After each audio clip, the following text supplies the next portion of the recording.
Momentum kan penting sekali.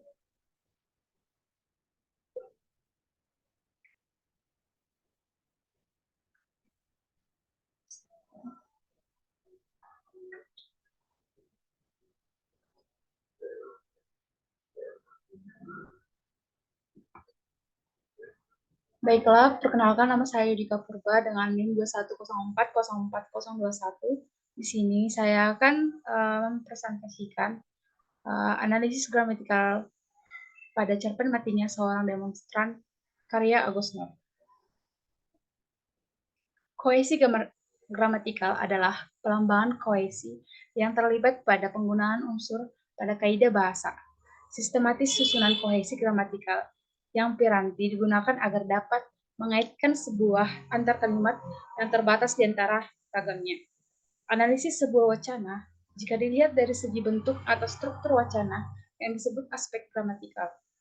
Pengacuan atau referensi adalah satu jenis kohesi gramatikal yang digabungkan menjadi sebuah satuan tataan bahasa tertentu dengan mengacu pada satuan tata bahasa yang lainnya. Namun, terdapat fungsi yang bisa mendahului atau mengikuti identifikasi masalah, yaitu analisis gramatikal pada cerpen matinya seorang demonstran. Tujuan penelitian ini untuk mengetahui dan memahami yang dimaksud dengan gramatikal cerpen dan memahami analisis gramatikal pada cerpen yang berjudul matinya seorang demonstran karya Agus Nur. Metode penelitian yang saya gunakan dalam penelitian ini adalah metode deskriptif kualitatif. Penerapan dari metode deskriptif kualitatif digunakan untuk meneliti setiap kata, kalimat, maupun paragraf yang dijadikan sebagai teknik pengutipan untuk dianalisis. Adapun bentuk penelitian yang digunakan dalam penelitian ini adalah deskriptif kualitatif karena data yang diperoleh berupa lisan ataupun tulisan yang diamati secara dari sebuah karya sastra. Objek yang akan diteliti dalam penelitian ini adalah kohesi gramatikal pada satu cerpen karya Agus Nur. Sumber data penelitian ini berasal dari wacana cerpen yang berjudul Matinya Seorang Demonstran karya Agus Nur.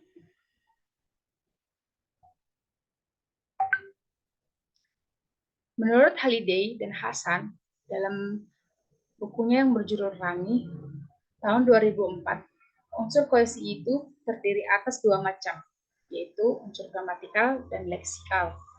Hubungan gramatikal dapat diklasifikasikan berdasarkan bentuk bahasa yang digunakan.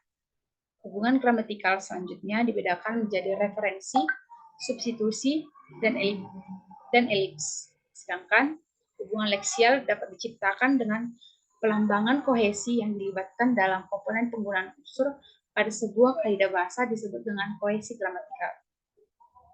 Kohesi gramatikal adalah pelambangan kohesi yang terlibat pada penggunaan unsur pada kaidah bahasa antar kalimat yang terbatas di antara ragamnya. Analisis sebuah wacana jika dilihat dari segi bentuk atau struktur wacana yang disebut aspek gramatikal. Aspek gramatikal sendiri dapat berwujud referensi atau pengacuan, substitusi atau penelitian, dan yang ketiga epilepsi atau pelepasan, kemudian konjungsi atau penghubung. Adapun hasil penelitian yang saya dapat dari analisis gramatikal pada cerpen matinya seorang demonstran, yang pertama yaitu bentuk kohesi gramatikal referensi. Bentuk kohesi gramatikal referensi ada dua, yaitu bentuk kohesi gramatikal referensi persona. Yang pertama, referensi persona aku. Pada kutipan, aku sengaja datang malam Jumat karena tahu malam Minggu kamu sudah dimiliki orang lain. Aku tak berhak mengganggunya. Seorang yang bahagia adalah seorang yang diberi kesempatan memilih dalam hidup. Maka aku akan memberimu kesempatan agar kamu bisa memilih sendiri kebahagiaan. Tak peduli apakah bagimu nantinya aku pilihan kedua atau pilihan pertama. Pada kutipan di atas,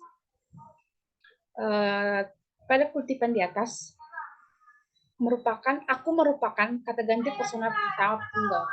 Pronomina aku digunakan untuk menggantikan tokoh yang dimaksud pada bagian tertunjuk, yaitu mengacu pada Eka. Referensi kata aku tersebut merupakan pengacuan endofora karena acuan kata aku berasal dari teks wacana itu sendiri, serta merupakan pengacuan kata fora karena satuan lingual aku dalam penggalan cerpen tersebut mengacu pada satuan lingual yang mengikutinya. Kemudian, referensi personaku. Pada kutipan, aku ingin menjadi filsuf karena merasakan nasib ayahku, seorang yang dalam hidupnya sanggup menanggung dua penderitaan sekaligus. Pronominaku yang terdapat di dalam penggalan cerpen tersebut merupakan kata ganti persona pertama tunggal. Pronominaku mengacu pada tokoh ayah, Eka. Referensi pronominaku tersebut merupakan pengacuan endofora karena acuanku berasal dari teks wacana itu sendiri, serta merupakan pengacuan kata fora karena satuan lingualku tersebut mengacu pada satuan lingual yang mengikutinya. Kemudian yang ketiga adalah referensi persona kita. Pada kutipan, secepatnya kita harus melakukan lobby untuk membebaskan kawan-kawan kita. Pada penggalan cerpen tersebut, pronomina kita menggunakan kata ganti persona pertama jamak. Pronomina kita digunakan untuk menggantikan tokoh yang dimaksudkan, yaitu mengacu pada beberapa tokoh aktivis yang berkumpul di kontrakan untuk melakukan pertemuan rapat gelap. Referensi kata kita tersebut merupakan pengacuan endofora karena acuan kata kita berasal dari teks wacana itu sendiri, serta merupakan pengacuan anafora karena satuan lingual kita mengacu pada satuan lingual yang mendahulunya, yaitu terdapat pada paragraf yang mendahului penggalan cerpen ketiga. Kemudian yang keempat ada referensi persona kamu. Pada kutipan, kamu harus membedakan antara filsuf dan orang biasa. Kalau orang biasa sinis akan dianggap nyinyir, tapi kalau filsuf sinis itu disebut dengan kritis. Pronomina kamu pada penggalan cerpen keempat yang merupakan kata ganti persona kedua tunggal mengacu pada tokoh Ratih. Referensi kata kamu tersebut merupakan pengacuan endofora karena acuan kata kamu berasal dari teks wacana itu sendiri. Kata merupakan pengacuan kata fora karena satuan lingual kamu tersebut mengacu pada satuan lingual yang mengikutinya. Kemudian yang kelima adalah referensi personamu. Pada kutipan, maka aku akan memberimu kesempatan agar kamu bisa memilih sendiri kebahagiaanmu. Tak peduli apakah bagimu nantinya aku pilihan kedua atau pilihan pertama. Pada penggalan cerpen kelima, prominakmu merupakan kata ganti persona kedua tunggal. Prominamu digunakan untuk menggantikan tokoh yang dimaksudkan, yaitu mengacu pada tokoh Ratih yang sedang dinasihati oleh tokoh Eka. Referensimu tersebut merupakan pengacuan endofora karena acuanmu berasal dari teks wacana itu sendiri, serta merupakan pengacuan kata fora karena satuan lingualmu tersebut mengacu pada satuan lingual yang mengikutinya. Kemudian yang keenam ada referensi persona ia pada kutipan. Ia memang tak suka martabak, hanya mencicipi sepotong untuk basa-basi. Selebihnya, Eka yang menghabiskan. Pada penggalan cerpen yang keenam, promina ia merupakan kata ganti persona ketiga tunggal. Promina ia digunakan untuk menggantikan tokoh yang dimaksudkan, yaitu mengacu pada tokoh Rati. Referensi kata ia tersebut merupakan pengacuan endofora karena acuan kata ia berasal dari teks wacana itu sendiri, serta merupakan pengacuan anafora karena satuan lingual ia merupakan karena satuan ia tersebut mengacu pada satuan lingual yang mendahulunya. Kemudian yang ketujuh ada referensi persona dia. Pada kutipan, dia punya argumen jauh lebih berguna menghabiskan waktu untuk membaca buku daripada untuk mencuci baju.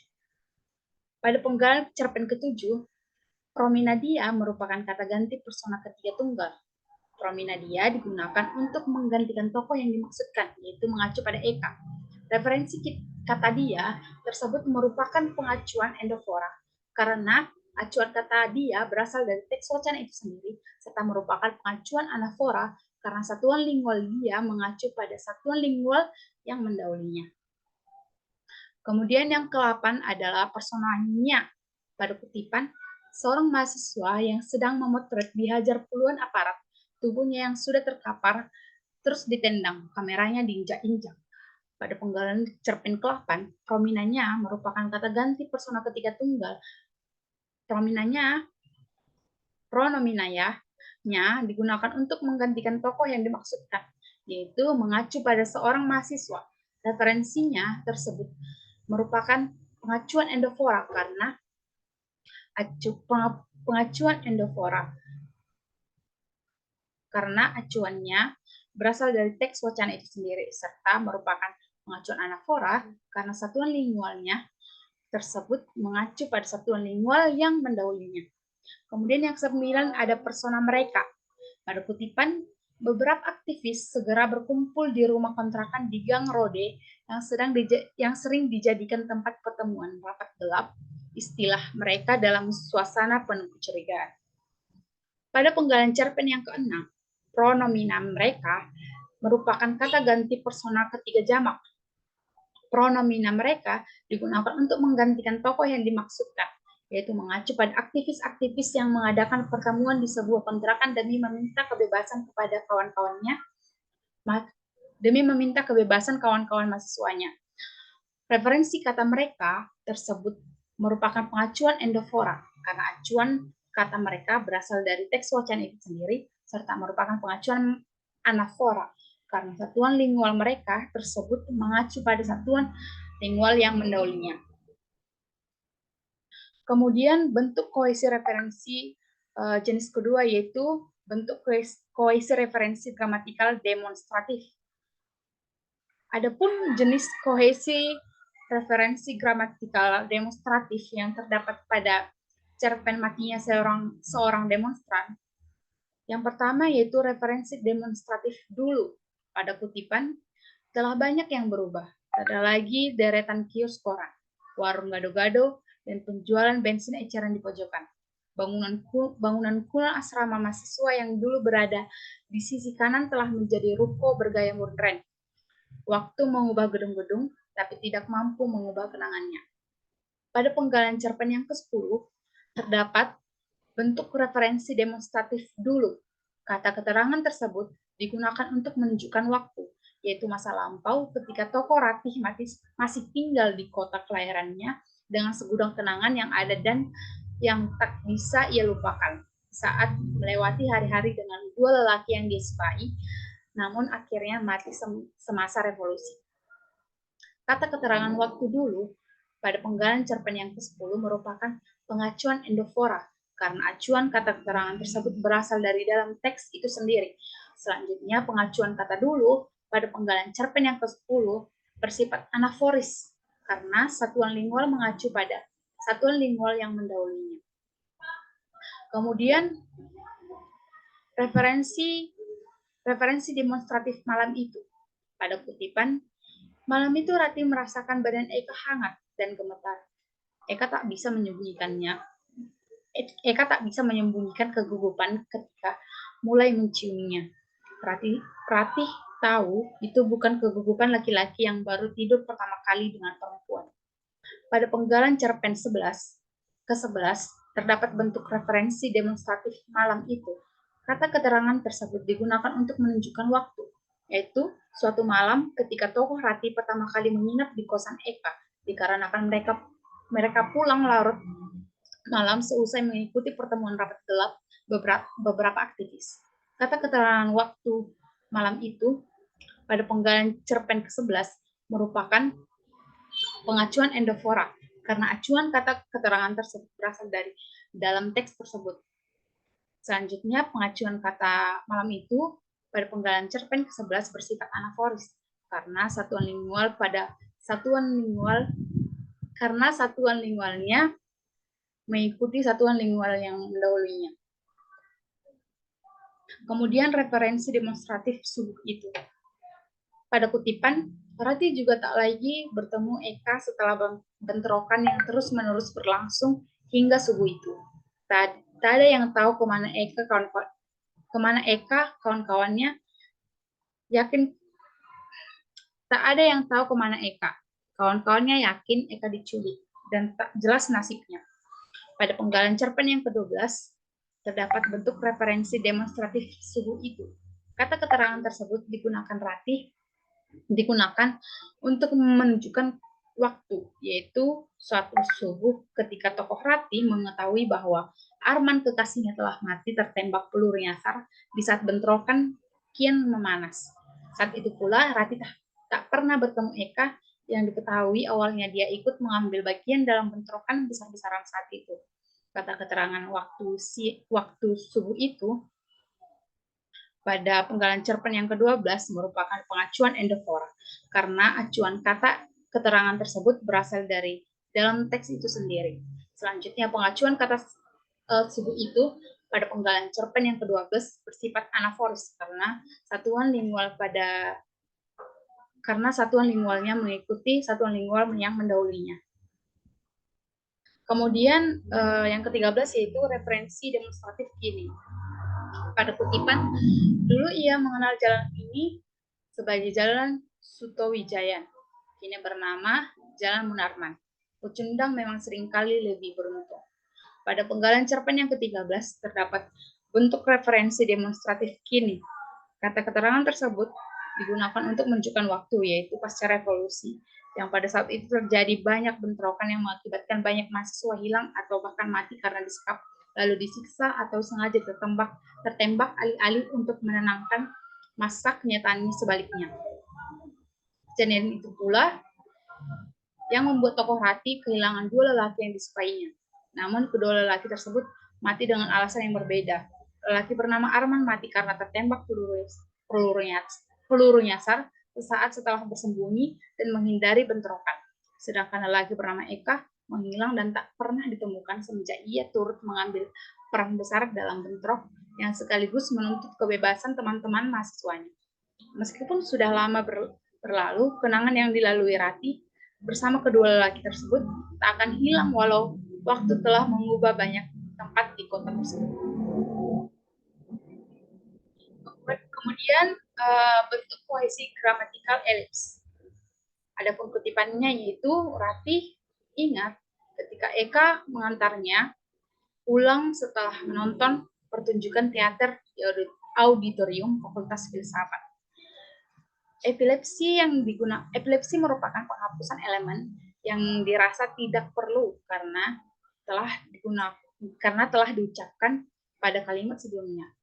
Kata dalam kurung yakni nya tersebut mengalami epilepsi dikarenakan penulis merasa tidak perlu menggunakannya sebab nama seseorang yang dimaksud sudah dituliskan terlebih dahulu di awal kalimat.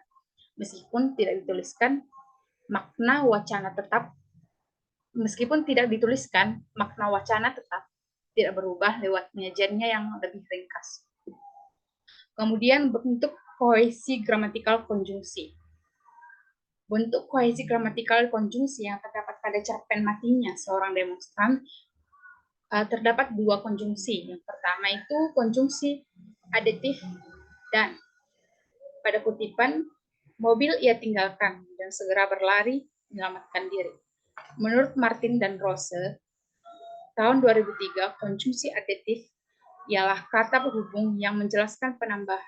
Pada kutipan di atas terdapat konjungsi dan yang berfungsi sebagai penghubung dua klausa yang setara dalam satu kalimat. Kemudian yang kedua, konjungsi akibat karena. Pada kutipan, Ratih sering bertanya pada diri sendiri, kenapa ia bisa menyukai dua laki-laki itu. Mungkin karena bersama Arman ia menikmati hidup, sementara dengan Eka ia merasa ada sesuatu yang mesti diperjuangkan dalam hidup. Dikutip dari buku teks dalam kajian struktur dan kebahasaan tahun 2018, karangan Taufikur Rahman, konjungsi konsekutif atau konjungsi akibat adalah konjungsi yang menggambarkan suatu peristiwa yang terjadi karena disebabkan oleh kejadian lain. Jenis konjungsi ini sering pula disebut konjungsi sebab akibat, lantaran keduanya berkaitan sebagai akibat dari unsur lainnya. Pada kutipan cerpen di atas terdapat konjungsi akibat karena yang memiliki bentuk konjungsi antar kalimat. di mana menghubungkan gagasan-gagasan dalam kalimat yang berbeda. Di samping itu, pada kutipan cerpen di atas terdapat juga konjungsi temporal, tidak sederajat, yaitu pada konjungsi sementara, di mana konjungsi ini digunakan sebagai penghubung dua klausa yang tidak setara. Berdasarkan hasil analisis bentuk kohesi gramatikal pada cerpen Matinya Seorang Demonstran, karya Agus Nor meliputi 1. Bentuk kohesi referensi, bentuk kohesi gramatikal referensi persona yang ditemukan dalam kohesi koleksi cerita pendek Matinya Seorang Demonstran adalah referensi persona 1, terdiri atas aku, ku, kita. Referensi persona 2 terdiri atas kamu, mu. Serta referensi persona 3 terdiri atas ia, dia, nya, mereka. Bentuk kohesi gramatikal referensi demonstratif yang ditemukan dalam koleksi cerita pendek Matinya Seorang Demonstran berupa dulu, malam itu, subuh itu, kini. Bentuk kohesi gramatikal substitusi merujuk pada nomina. Epilepsis ditandai dengan adanya unsur yang dilesapkan yang ditandai dengan simbol. Kemudian yang keempat, yaitu konjungsi, ditandai dengan hadirnya kata penghubung yang menghubungkan antar klausa, antar kalimat, dan antar klausa kalimat. Konjungsi yang didapat yaitu konjungsi adiktif dan serta konjungsi akibat, karena. Demikian yang dapat saya sampaikan. Atas perhatiannya saya ucapkan terima kasih.